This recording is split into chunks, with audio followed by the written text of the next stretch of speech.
கருப்பு பூனையும் வெள்ளை பூனையும் 2 பேரும் ஃப்ரெண்ட்ஸ் ஆமா. அவங்க எதா இருந்தாலும் ஒன்னாதான் சாப்பிடுவாங்களாமா. ஒரு நாள் கீழே ரொம்ப பசி எடுத்துங்காட்டிக்கு கீழே ஒரு சப்பாத்தி இருந்துச்சாமா. அதை எடுத்து 2 பேர் எனக்கு தான் வேணும்னு சண்டை போட்டாங்களாமா. அப்புறம் மரத்து மேல ஒரு குரங்கு இருந்துச்சாமா. அதுக்கும் ரொம்ப பசி எடுத்துச்சாமா.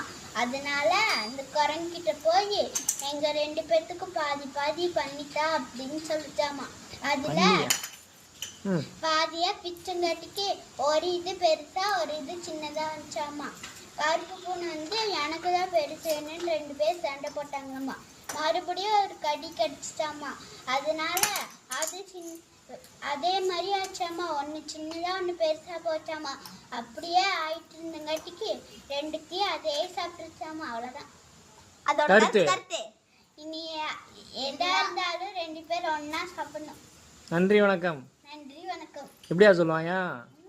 எனக்கு நன்றி வணக்கம் சொல்லு. நன்றி வணக்கம்.